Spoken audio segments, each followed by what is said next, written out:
Hi, my name is Daniel Albertson, and I am the president of the Kansas chapter of the Percussive Arts Society. I'm also an assistant professor of music at Kansas Wesleyan University. The purpose of this video is to both demonstrate and discuss the two snare drum etudes for the 2025-2026 KMEA All-State auditions, which are the March from Peter and the Wolf by Prokofiev and Etude Number 3 by Jeff Smykel. These two etudes require a lot of different skill sets from the performer, and I hope to be able to give a few tips, tricks, and suggestions in order to successfully prepare and perform these two etudes. An important consideration to make when preparing contrasting excerpts such as these is our choice of implement, or in this case, sticks. In Peter and the Wolf, this is in a march style, which requires the snare drum to be a more driving, present force within the context of the ensemble. Whereas in Etude Number 3, we see a lot of dynamic shifts from low to a high level. As you'll see in my demonstrations, I use two different types of sticks. A stick that is a little bit bigger all the way around, and a stick that is much smaller. Both of these, the Etude series from Artifact Percussion. As Peter and the Wolf is more forte dynamic levels with a few forte piano crescendos, having this larger stick style allows for me to achieve that high forte level dynamic without having to work too hard or put too much forceful energy into the drum. In contrast, if I was to use something with a smaller bead on Peter and the Wolf, it would be a little bit more challenging for me to achieve those louder dynamics, which could result in the sound being harsh or a little bit gross in comparison. But they are perfect for Etude Number 3, as I am playing these dynamic levels that are shifting up and down, and I'm also playing more embellishments such as accents and flams and double strokes.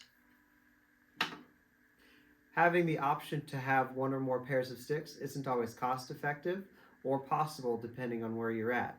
So some options that are a little bit easier on your wallet would be from the Vic Firth series. So something for Peter and the Wolf that might work really well and is pretty popular amongst most public schools or schools within the Midwest is the SD1 General.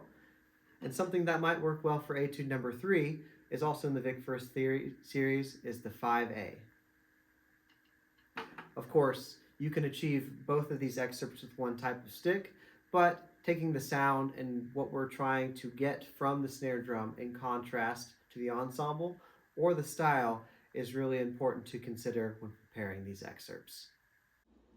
Consistency in tempo is essential for this excerpt, considering that we are switching between duple and triple time throughout. Finding common ground between the two will help the performer maintain this sense of consistency.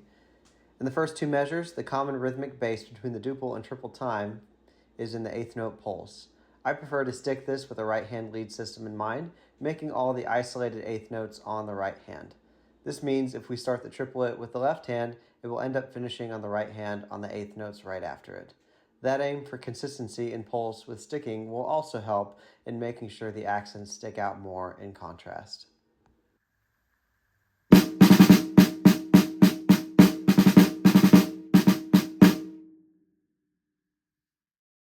To help give the sextuplet some movement towards the accent in measures 3 and measures 4, a slight crescendo in that sextuplet can be given towards the accented notes. This will help the accent speak more clearly and ensure that there's an even ratio from accent to non-accent.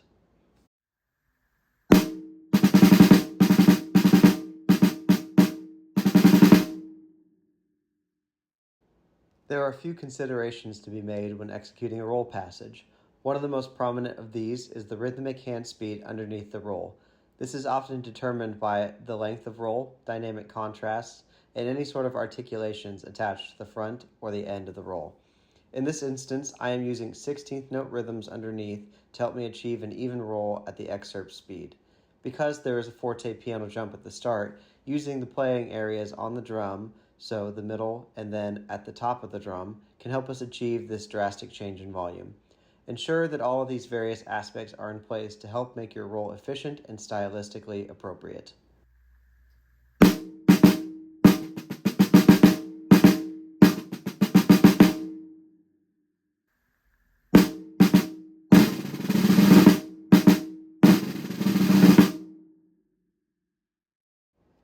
The final note for this excerpt is the passage in which the dynamic drops from fortissimo to forte. Using some of the concepts that we've talked about prior, we can give the measure leading up to the return of the fortissimo a slight crescendo, but this also highlights an important aspect of playing notable orchestral excerpts. Oftentimes, composers of excerpts such as these wrote them to be played in tandem with other instruments, but do not always write these parts to match the phrasing of the other instruments. This makes it that much more important to listen to recordings or score study pieces like this to ensure that we are showcasing the effect that other instruments are.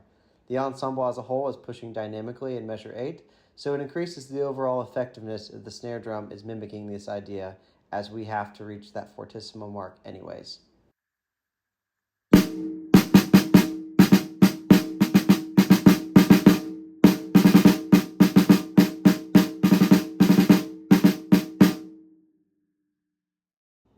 Moving on to Etude number 3, this first example is a breakdown of how to play measure 1 without the addition of the flammed or the accented notes. Having that rhythmic clarity underneath without those articulations is very important, and this is a breakdown that showcases that before and after the addition of the accents and the flams.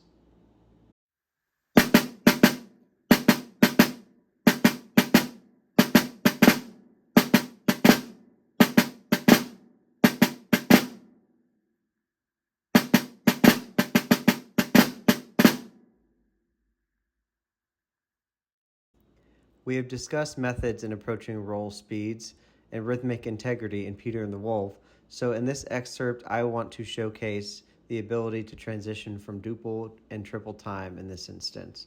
We have two 16th notes on the anda of beat 2 at measure 2, so I am continuing this trend by playing the first two 16th notes on beat 3. Following this, I am playing a sextuplet, which allows for me to increase the roll speed just slightly in order to get to the accent on the and of 4. As we are starting on a piano and ending on a forte, this increase in rhythmic density allows for a little bit more push to that final conclusion of an accented note.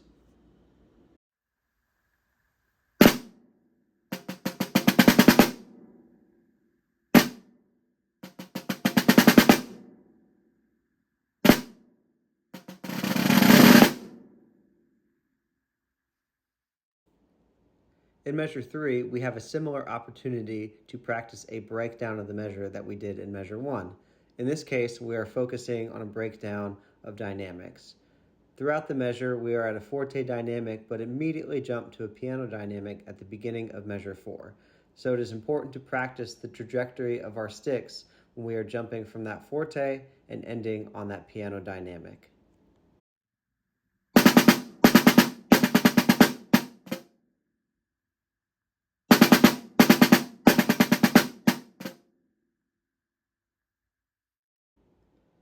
Measure 4 is a combination of breakdowns from measure 1 and measure 3, in that we are breaking down the articulations as well as the dynamics. It is important to ensure that we have rhythmic clarity without those things prior, and we are able to successfully reach the lows and the highs of our dynamic contrast without them. This example showcases that rhythmic clarity without the articulations and then with.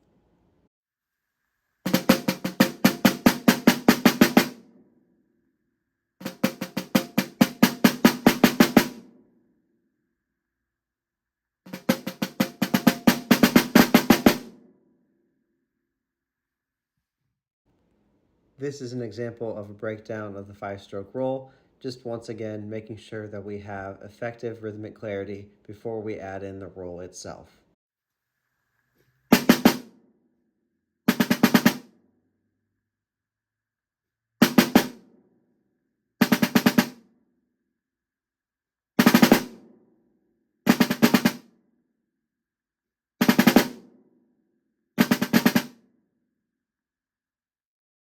The last two measures of the piece are a combination of everything we have discussed so far as breakdowns go.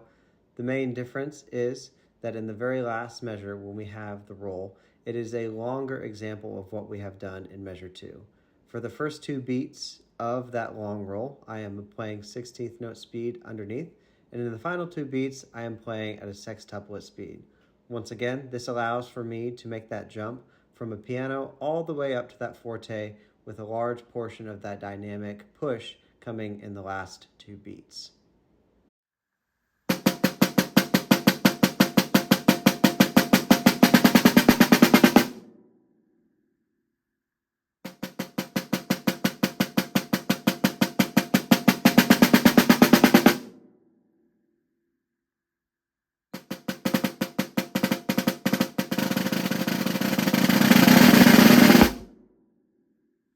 I hope this video has been successful in giving you a few insights on what to look out for and how to practice. There will be a link in the description of this video which will highlight most of these talking points. And if you have any questions about anything discussed, please don't hesitate to reach out. Good luck and happy practicing!